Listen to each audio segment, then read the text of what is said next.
Our great uncle and our great grandfather came around 1880 into the valley, and they went to work for the Dangberg family. They earned enough money to establish their own ranch, and then from there, our great grandfather sent for our great grandmother to come over from Germany. It was actually a great uncle of ours, Fred Settelmeyer, who actually founded the local Carson Valley Conservation District, which both my sister and I worked with and for over the years.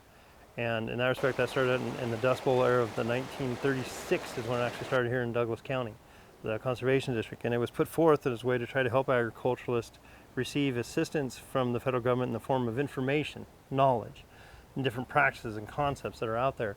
And I think that's really what it comes down to for the future of agriculture. We must continue to thrive and to look for new technologies and new ways to be more productive.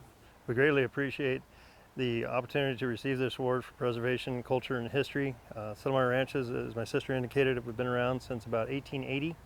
It's been a pleasure to try to pick up from our family before us and try to continue things and to keep things going, and kind of in the same culture the way they have as well. Obviously with a little bit changes with mechanization. This one ranch we're on right now used to have literally 16 employees during the summertime. Now there's really only 2 or 3.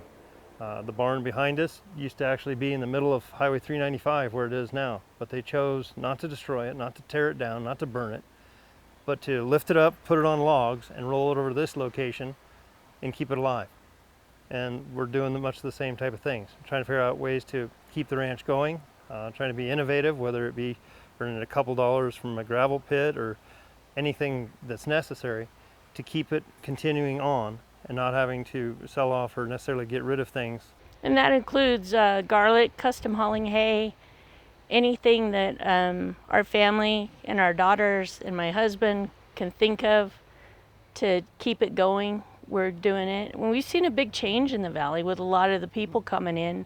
And it's interesting because most people we run into are happy to see us ranching, but there's all those occasional people that we run into that they're upset that the tractors are in the middle of the road, they're blocking driveways, causing a nuisance, or they're causing land. But those are the people I just want to remind you that that steak that you eat at dinner, that comes from people like us. And there's only 2% of the population in the nation that is doing what we're doing. So if you look at it, change is the only real constant in life. And it's important that we respect that change, but honor the past at the same time. The families of the past never prevented anyone from moving here. We never said no. And I don't think it's our right to tell people, no, they can't move here. The only thing we ask is if you do decide to move here, don't turn this into what you left.